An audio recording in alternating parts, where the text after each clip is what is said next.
নমস্কার বন্ধুরা, আবার একটি বিরাট বড় আপডেট খবর নিয়ে হাজির হয়ে গেলাম। চুক্তিভিত্তিক কর্মচারীদের জন্য বিরাট বড় সুখবর। হ্যাঁ বন্ধুরা, পুজোর মুখেই চুক্তিভিত্তিক কর্মচারীদের জন্য রাজ্যের মাননীয় মুখ্যমন্ত্রী মমতা ব্যানার্জির এক ঐতিহাসিক ঘোষণা। চুক্তিভিত্তিক তথ্য প্রযুক্তি কর্মীরা এবার থেকে রাজ্যের অধীন হয়ে গেল। হ্যাঁ বন্ধুরা, যে খবরটি বেরিয়ে আসছে একেবারে বিস্তৃত জানাবো। চুক্তিভিত্তিক কর্মচারীরা এবার থেকে আর কোনো এজেন্সির অধীনস্থ থাকবে না। এবার সরাসরি তারা চলে আসছে রাজ্য সরকারের অধীনে। তো বিরাট বড় কিন্তু সুখবর বেরিয়ে আসছে চুক্তিভিত্তিক কর্মচারীদের জন্য। তো দেখে নেব বন্ধুরা যে ঠিক কী আপডেট বেরিয়ে আসছে এবং এক্ষেত্রে চুক্তিভিত্তিক কর্মচারীরা কী কী সুবিধা পেতে চলেছে, সমস্ত আপডেট আজকের এই ভিডিওটির মাধ্যমে জানাবো। তো চলুন দেখে নিই ঠিক কী জানানো হয়েছে নবান্নর তরফ থেকে। আর কোনো এজেন্সি নয়, রাজ্য সরকারি দপ্তরে কর্মরত সব চুক্তিভিত্তিক তথ্য প্রযুক্তি কর্মীরা এখন থেকে নবান্নের অধীনে চলে এলো। পুজোর আগে এই সুখবর দিলেন স্বয়ং মুখ্যমন্ত্রী মমতা বন্দ্যোপাধ্যায়। রাজ্য সরকারের বিভিন্ন অফিসে বহু চুক্তিভিত্তিক আইটি কর্মী রয়েছে। এতদিন বিভিন্ন এজেন্সির সঙ্গে তারা চুক্তিবদ্ধ ছিলেন, সেই দিন এবার অতীত। টুইটারে মুখ্যমন্ত্রী জানিয়ে দিয়েছেন, এখন থেকে সরাসরি সরকারের অধীনে চুক্তিভিত্তিক কর্মী হিসেবে কাজ করবেন এই কর্মীরা।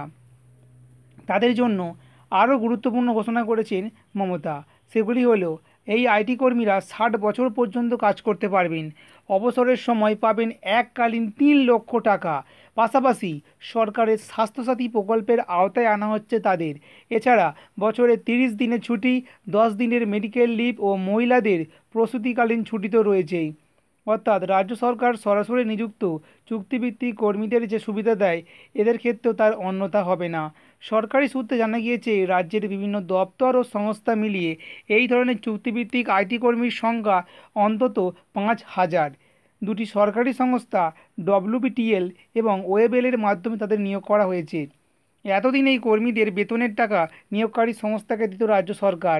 এ ব্যাপারে দীর্ঘদিন ধরে সরকারের কাছে বিভিন্ন কিন্তু অভিযোগপত্র জমা পড়েছে। কর্মীদের বেতন বাবদ প্রদত্ত টাকার একটা বড় অংশই নিয়োগকারী সংস্থাগুলি কেটে নিচ্ছে বলে সরব হয়েছিলেন কর্মীরা। এই অনিয়ম বন্ধের জন্য বেশ কয়েকটি নির্দেশিকা জারি করেছে অর্থ দপ্তর। তাতে পরিষ্কার বলে দেওয়া হয়েছে, সংস্থাগুলি বেতনের টাকা থেকে প্রশাসনিক খরচ বাবদ 4% ও কমিশন খাতে 1% কাটতে পারবে, অর্থাৎ মোট 5%। তারপরেও 5%-এর বেশি টাকা কাটা হচ্ছে বলে অভিযোগ উঠছে। সম্প্রতি বিজ্ঞপ্তি জারি করে একথা জানায় অর্থ দপ্তর। এ ব্যাপারে সরকারকেও চিঠি দিয়েছিল পশ্চিমবঙ্গ রাজ্য সরকারি কর্মচারী ফেডারেশন। এদিনের সিদ্ধান্তকে স্বাগত জানিয়েছে সরকারি কর্মীদের সংগঠনগুলি। 2019-এর ফেব্রুয়ারিতে আইটি কর্মীদের বেতনও বৃদ্ধি করেছিল রাজ্য। সর্বনিম্ন বেতন 11,000 থেকে বাড়িয়ে 13,000 টাকা করা হয়। তো বন্ধুরা, বুঝতে পারছেন, চুক্তিভিত্তিক আইটি কর্মীদের জন্য বিরাট বড় কিন্তু সুখবর। 60 বছর বয়স পর্যন্ত কিন্তু চাকরি পাকা করে দেওয়া হলো এবং রিটায়ার হত্যা যখন এরা অবসর নেবেন এককালীন 3 লাখ টাকা।